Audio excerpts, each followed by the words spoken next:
Okay, this thing just keeps getting weirder and weirder and weirder, and I'm glad I'm not the only one. I'm going to play you a clip of Glenn Greenwald and Megyn Kelly arousing the same suspicions and confusion, befuddlement, really. I just like using that word, over this latest piece in the New York Post about the Trump assassination suspect, Matthew Thomas Crooks. So this was the front page today of the New York Post. Trump shooter secrets exposed. Why didn't the FBI stop him earlier, by Miranda Devine? And she essentially kind of quotes or mimics or literally copies, I don't know what, everything that Tucker basically said a week ago without giving him any credit. You have a very close source that divulged all this information, prompting me to actually call her out on X and say, I was very polite about it. I didn't call her out. Maybe that's not the right way of putting it, but I just sincerely asked. I said, I beg your pardon, Miranda, but who is this undisclosed source? Could it be Tucker Carlson? Because I read your article and literally it's a line by line verbatim copy of everything that Tucker said, except she added this, which it was kind of implicated in Tucker's documentary. She added this big kind of viral news about the shooter that maybe wasn't explicitly or overtly stated in Tucker's documentary. And that is, here's the actual excerpt right here. It has to do with him being a transgender nut job, which makes this, what, number 10, 11 in a row? I'm starting to think that, and this is going to sound really conspiratorial, I'm starting to, well, let me just read this first. This is the expert. He described himself, this is Matthew Thomas Crooks, with in the highlighted areas kind of, show the brunt of it. The pronouns they, them on the platform DeviantArt, which I have no idea what that is. Probably just a weird dark web forum, which is one of the biggest online hubs for furry art and the furry community. If you don't know anything about it, this is just a weird fetish thing. A furry, you can see she puts in parenthetical, a furry is someone who has an interest in anthropomorphized animal characters, often as a sexual fetish. 2 accounts linked to Crooks' primary email were found on DeviantArt under usernames Epic Microwave and The Epic Microwave. The account suggests he had an obsession with scantily clad cartoon characters sporting muscle-bound male bodies and female heads. So, I mean, if this is true, which I'm not doubting that it is true, it makes complete sense. It lines up with everything that's been happening in our country, going all the way back to the promotion, advocacy by this ridiculous vegetable in chief regime, the woke ideologies. It aligns with woke ideologies that they actually think that men can just suddenly identify as a cat, a rabbit, an aardvark, or a woman, enter a women's a bathroom and violate our daughters, our mothers, our wives, our grandmothers, that they can enter men's sports, and as long as they identify as a woman, even though they've got all the male genitalia and the male physical features, and dominate women's sports. It's just complete whack job nuts, which is everything that we voted against. The American people made their voices resoundingly clear on November 5th, 2024. I love you. Thank God.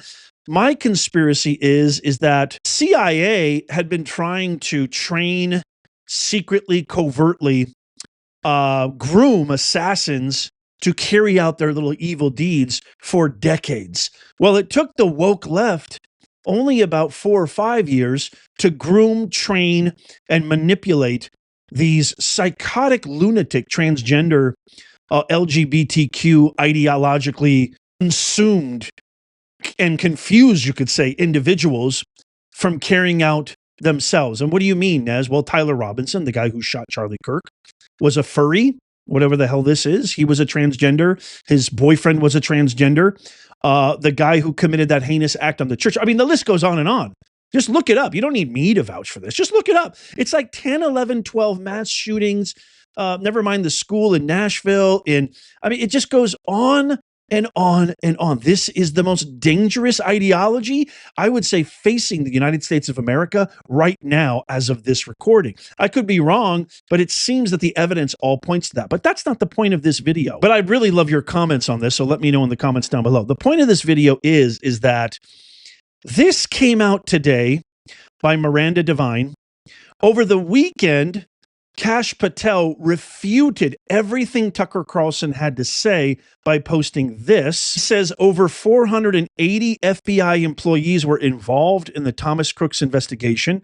Employees conducted over 1,000 interviews, addressed over 2,000 public tips, analyzed data extracted from 13 seized digital devices, reviewed nearly 500,000 digital files, collected, processed, and synchronized hundreds of hours of video footage, analyzed financial activity from 10 different accounts, and examined data associated with 25 social media or online forum accounts. So why didn't you say that from the beginning? The FBI's investigation into Thomas Crooks identified and examined over 20 online accounts, he continues. Data extracted from over a dozen electronic devices, examination of numerous financial accounts, and over 1,000 interviews and 2,000 public tips. The investigation, conducted by over 480 FBI employees, revealed Crooks had limited online and in-person interactions. That directly contradicts everything that you just said. 25 social media. Am I reading this wrong? 25 social media or online forum accounts, over 20 online accounts, data extracted from over a dozen electronic devices.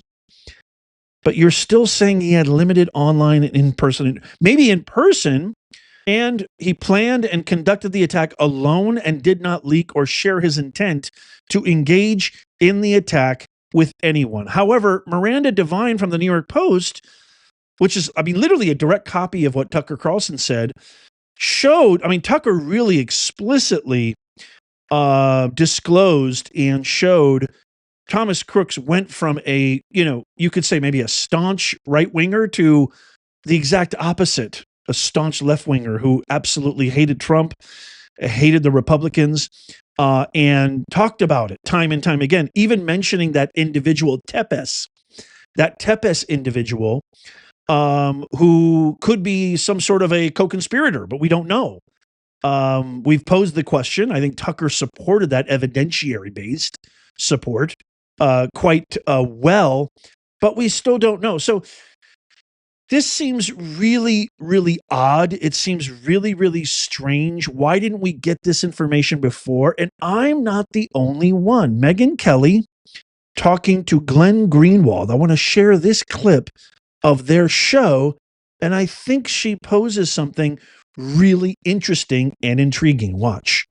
Very odd that just now Tucker comes out with this information. Miranda Devine, I don't know. I have no idea, Glenn. My suspicion is that Tucker dropped this bomb on Thursday. The FBI was defending itself, over the weekend since Thursday. And then Miranda Devine gets a big scoop on Monday. Do not have anything to back this up other than my suspicion that the FBI probably provided this data to Miranda. That's my guess, because she just has excellent sources inside the government. And to me, this almost seems like a head fake, almost like a look over here instead of at what Tucker did, because it's just too coincidental that, as you point out, we've had nothing on this guy, nothing. And now suddenly two big information dumps. He's being honest about exactly where he got it. Then comes this stuff about he's a furry. You tell me, why would the government not have shared that? Like, truly, why wouldn't the FBI have been sharing that, the furry thing, with us? Because this FBI did share that around the Nashville shooter, the young woman who was identifying as male, whereas Biden's FBI wouldn't. But this FBI did share those facts about that shooter. This FBI did share those facts again about the Charlie shooter. So I'm a little confused as to what may be going on behind the scenes. Right. And also in terms of the political trajectory that Tucker outlined, and that was great reporting because it took you along the way on this political path that this shooter seemed to have traversed by virtue of analyzing his online footprint, from going from somebody on the far right, ranting and raving against how Ilhan Omar and Rashida Tlaib and the squad need to be murdered and immigrants need to be murdered, to something that resembles someone more on the left, very critical of Trump for his handling of COVID by not taking seriously enough, and other kinds of progressive rhetoric. It could be that at the end of the day, this is just a very confused person, could be a nihilist. but why don't we have this information in our possession? This is also something you would think Kash Patel and Dan Bongino and Pam Bondi and the Trump administration would want the public to know. In other words, you could accuse them of acting politically if the person were a conservative or on the right, just thought President Trump wasn't conservative enough. Maybe you could say, oh, well, they're on the right. They didn't want to have somebody on the right be blamed.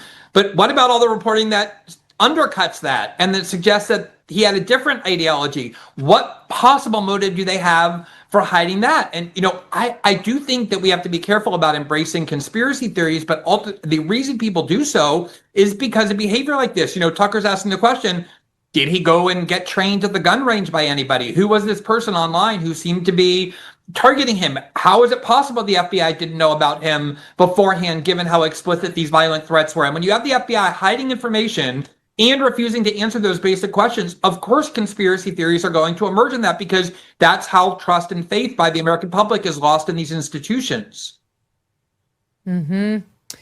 The clear implication, in my view, of Tucker's piece is that the guy was recruited by somebody to conduct this horrific act. And maybe it began with this character who goes by Willie Tepes. Maybe it was somebody else. Tucker goes on to report that the FBI has made no mention of this Tepes guy in public, though they certainly know he exists, he reports.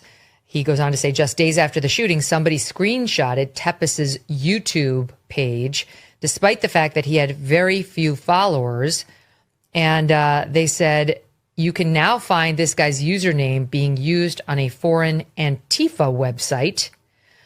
He also reports that Thomas Crooks's online footprint abruptly ends after his encounter with this mysterious figure, Willie Tepes.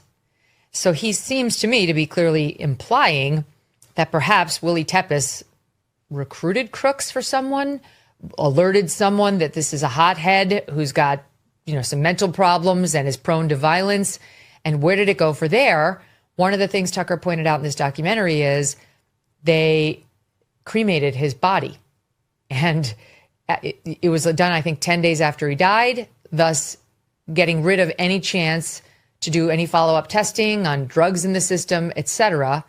And he's suggesting that seems awfully quick on a guy you knew was attempting to assassinate the likely next president of the United States.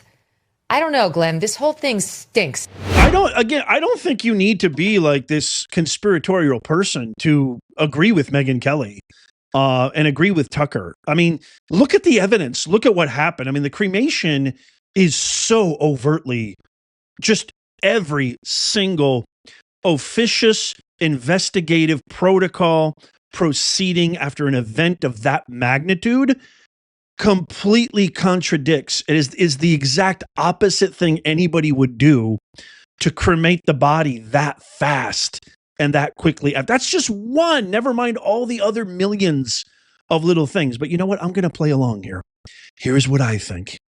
And get in here a little closer, turn up your volume, because this might get deleted. This might even get me banned on the platform, but I don't care. I'm going to say it anyway, because this is where I'm coming from. And I'm just going to caveat this by saying I don't have any evidence for this, but here's what my gut tells me. I've said this many, many times. All you OG Nez Nation viewers know that I've said this. I may not be good at a lot of things, but one of the things that I am absolutely the best at, I believe, is reading people. The interview that was conducted by Maria Bartiromo with Kash Patel and Dan Bongino, this theory of mine is predicated upon that. I think Kash and Dan are not trying to cover up anything or hide anything intentionally. They want to expose the deep state. I think they have the best of intentions. But what I think they discovered after being sworn in, after going into the offices, after seeing everything that's been done over the past, God knows how many years, it wasn't just the past 4 years. This intelligence community has been committing, malfeasance for a very, very long time. I think what they discovered shook them to the core. I think what they discovered about Matthew Thomas Crooks, about the players involved, I think if they expose that, again, this is just my thought, But I think if they would have exposed that, it would have blown up the entire government, maybe, definitely, at the very least, it would have blown up the entire Federal Bureau of Investigation. And this would have been a nightmare. It would have maybe hurt the country in a way that would have backlogged and impeded every single other investigation criminally, at every level, on every aspect. This would have consumed the entire government, the entire intelligence agencies. So we wouldn't be able to close the border. We wouldn't be able to go after criminals like mortgage fraud with Letitia James and Schiff and everybody else. We wouldn't be able to pursue anything else. This would have literally, I think, what they discovered is it was so bad. It involved so many people. It was such a deep, criminal, offensive coup conducted by powerful people, including probably the director of the FBI, Christopher Wray at the time, as well as so many other people, that I think that they just said, for better of country, for good of country, we're not gonna explode this because it would literally blow up everything. That's that's just my thought. I'm probably wrong, but that's just something I think deep down in my gut. I think they saw something that scared the crap out of them, and they saw that it wouldn't do any good to the country, which I think is a mistake because America can always handle the truth. I think what Trump has shown us, the biggest mistake that politicians can make is underestimate the public's ability to handle the truth. And I think that's what happened here. I think the truth shook them to the core, and they thought, I don't think people can handle this. I don't think America can handle this. It would absolutely implode the entire gamut. Just my thought. Let me know what you think in the comments down below. I will keep you posted and updated on this story if any latest developments arise. One thing we know for sure is there's too many questions left and too many questions left unanswered. And we demand answers, and I will stay on it. Please, if you love America, tap that thumbs up. Our mission here is to make common sense go viral, and you can help us just by clicking that thumbs up. Even if you're watching on TV, do it with your remote. It helps us out immeasurably. Please watch and share this with everybody. Tap these videos coming up over here on the screen right now in case you missed them. You can check those out. Tap my face right here, hit the bell notification, turn on all notifications so you never miss out. And as always, may God bless you and God bless the USA and all who defend her. I'll see you soon.